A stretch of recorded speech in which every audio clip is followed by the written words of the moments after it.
Hi hello everyone welcome to Disha TV. Yes, నా ముందు ఒక స్పెషల్ గెస్ట్ ఉన్నారు. ఆయనే విజయ్ ఆంటోనీ గారు అల్లుడు. మాట్లాడదాం. హాయ్ భయ్య, హాయ్ బ్రదర్, ఎలా బాగున్నారా? ఉన్నారు? First of all congratulations. So villain to maybe హీరోగా నెక్స్ట్ ఇయర్ లాంచ్ అవ్వబోతున్నారట. సో ఎలా ఉండబోతుంది? సర్రియల్గా ఉంది, న్యూగా ఉంది ఈ ఫీలింగ్. అంటే టిపికల్గా ఒక హీరో రోల్తో ఇంట్రడ్యూస్ అయ్యేది ఒక నామ్. ఈ స్పేస్లో ఒక విలన్గా ఇంట్రడ్యూస్ అయ్యేది అంటే ఒక కొత్తగా నా విషయం. And plus the movie is really great. Maargan అనే ఒక మూవీ నేను ఫస్ట్ టైం స్క్రిప్ట్ని వినేటప్పుడు ఈ ఫిల్మ్ని నేనే చేయకపోతానని నాకు తెలీదు. నేను జనరల్గా ఒక బైస్టాండర్, ఒక ఆడియన్స్ లాగా వినిపిస్తా. ఏంటి ఏంటి వర్డ్ అది అంటే జనరల్ నేనే చేస్తానా అని కాన్ఫిడెన్స్ లేదు అంటే. అది నాకు తెలీదు. జనరల్గా భయంకర ఎంగేజింగ్గా ఉంది, భయంకర ఎంగేజింగ్గా ఉన్నది. అండ్ దాని తర్వాతనే తెలిసింది నేనే రోల్ చేయకపోతేనే అనేది. అండ్ ఫస్ట్ ఇది ఎవరు చెప్పారు? విజయ్ ఆంటోనీ గారు చెప్పారా మీకు? లియో సార్, లియో సార్ నాకు ఒక 3 ఇయర్స్గా తెలుసు. పిచ్చగారన్ 2 టైం నుంచి, కోడిలో 2 టైం నుంచి నాకు సార్తో ఒక రిలేషన్షిప్ ఉండింది. అండ్ అప్పుడే నాకు ఫిలిం చేసింది. దాని సార్ చెప్పే నేను స్క్రిప్ట్ని విన్నా. ఫ్రెండ్, ఇంకోటి ఏంటంటే విజయ్ ఆంటోనీ గారు కూడా స్టిల్ ఇప్పటికీ తెలుగు మాట్లాడడానికి ఇబ్బంది పడుతూ ఉంటారు. బట్ మీరు చాలా ఫ్లూయెంట్గా మాట్లాడుతున్నారు. ఫ్లూయెంట్ అంటే అంటే అట్లీస్ట్ అర్థం చేసుకుంటున్నారు, మాట్లాడగలుగుతున్నారు. ఎందుకంటే మా నాన్నమ్మ అందరూ ఇంట్లో తెలుగులోనే మాట్లాడతారు. ఇలాగా క్యాషువల్గా మాట్లాడేది నాకు వచ్చు, కానీ ఒక థాట్ ప్రాసెస్ ఇది. ఎందుకంటే ఫస్ట్ టైం నేను ఇంత కెమెరా చూశాను, ఇంత మీడియా నేను చూశాను. సో కొంచెం బ్రెయిన్ ఫాగ్ అయింది తప్ప జనరల్గా కొంచెం క్యాషువల్గానే మాట్లాడతాను. సో అవును, విజయ్ సార్కి అంత అలవాటు కాదు కదా. తిరునెల్వేలిలో వచ్చింది, తమిళనాడులో చెన్నైలోనే ఫుల్. అండ్ అప్పుడప్పుడు తెలుగులో వచ్చేటప్పుడు నమస్కారం, అందరికీ నమస్కారం అనే ఒక ప్రశ్న చెప్పి ఈ got habituated. Okay. So and ఇంత జర్నీలో మీ మామయ్య గారి దగ్గర నుంచి వెళ్ళి మీరు నేర్చుకున్నది ఏంటి అసలు? సినిమా జర్నీ అంటే మీరు కూడా నెక్స్ట్ హీరోగా లాంచ్ అవ్వబోతున్నారు అంటే ఉంటాయి చాలా నేర్చుకోవడానికి. ఏంటి అసలు? డెడికేషన్ అండి, డెడికేషన్. లక్ అనే ఒక మాట వచ్చి, ఐ మీన్ நிறைய రీజన్స్ ఉన్నది.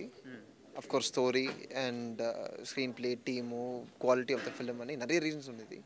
But end of the day మనం ఆ క్రాఫ్ట్కి చేసిన ఒక డెడికేషన్, ఒక హార్డ్ వర్క్ ఉంటుంది కదా, అదే మనకి ఏంటనేది డిసైడ్ చేయబోతుంది. సో ఆ రెస్పెక్ట్లో నేను విజయ్ ఆంటనీ సార్ని భయంకరంగా అప్రిషియేట్ చేశాను. అండ్ ఇంకోటి ఏంటంటే చాలా వరకు ఏంటంటే విజయ్ గారి సినిమాలలో చాలా మేజర్గా చాలా చూజీగా ఉంటాయి ఆయన స్క్రిప్ట్స్ కానీ, లేకపోతే ఆయన డైరెక్షన్ ఎంత ప్రీవియస్ చేసింది కానీ. బట్ ఆయన దాంట్లోంచి ఇలాంటి ఒక సబ్జెక్ట్ అంటే ఇది మైథలాజికల్ అండ్ సైన్స్ ఫిక్షన్ తోడైంది అంటున్నారు. టొటాయిస్ తోటి సమ్ సీన్స్ ఉన్నాయంటున్నారు. బట్ మీరు దాంట్లో విలన్గా చేస్తున్నారు. ఎలా ఉండబోతుంది అనుకోవచ్చు సినిమా?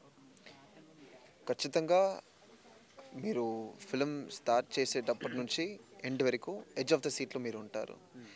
స్క్రీన్ ప్లే అనే ఒక మాట ఉంది కదా, కాన్స్టెంట్గా థ్రిల్లింగ్.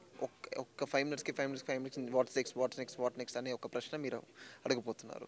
సో అలాగ ఒక ఫిలిం ఈ టైంలో వచ్చేదాన్ని వచ్చేదాన్ని ఒక గుడ్ థింగే. అండ్ ఆ కారణం కోసం ఈ ఫిలిం భయంకరం థ్రిల్లింగ్గా ఉండిపోతుంది. అంటే ఇంకోటి ఏంటంటే విజయ్ గారు అండ్ మీ మావయ్య హీరో, బట్ మీరు విలన్. బట్ దాన్ని ఆల్రెడీ రివీల్ చేశారు. బట్ ఆడియన్స్కి ఎంతవరకు ఎంగేజింగ్ ఉంటుంది అనుకోవచ్చు ఈ సబ్జెక్ట్?